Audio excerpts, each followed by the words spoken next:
আল্লাহ যখন কাউকে ভালোবাসে তখন তার শরীরে 4টি নিশানা পাওয়া যায়, অর্থাৎ 4টি আলামত যদি আপনার শরীরে থাকে মনে করবেন আল্লাহ আপনাকে ভালোবাসে। 4টি নিশানা। 1 নাম্বার হচ্ছে যাদেরকে আল্লাহ তাআলা দ্বীনের সঠিক জ্ঞান দান করেন তাদেরকে আল্লাহ তাআলা মহব্বত করেন। নাম্বার 2, দ্বিতীয় নাম্বার হচ্ছে যারা বেশি বিপদে পড়ে আল্লাহ তাআলা তাদেরকে মহব্বত করেন।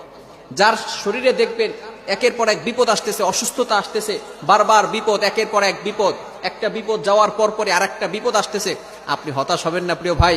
আল্লাহ তাআলা আপনাকে ভালোবাসেন। এই কোটি কোটি মানুষের ভিতরে আল্লাহ তাআলা আপনার প্রতি ফোকাস করেছেন, আল্লাহ তাআলা আপনাকে ভালোবেসেছেন বিধায় আল্লাহ পাক রব্বুল আলামিন আপনাকে বিপদ দিয়েছেন। মনে রাখবেন নবীদেরকে আল্লাহ তাআলা বিপদ দিয়েছেন। ইব্রাহিম আলাইহিস সালাম খলিলুল্লাহ এবং মিল্লাত আবিকুম ইব্রাহিম, যিনি সকল মুসলিম উম্মাহের সকল মুসলমানদের পিতা এবং সকল মুসলমানদের লিডার নেতা, সুতরাং ইব্রাহিম আলাইহিস সালামকে আল্লাহ তাআলা সবচেয়ে বেশি কষ্ট দিয়েছেন।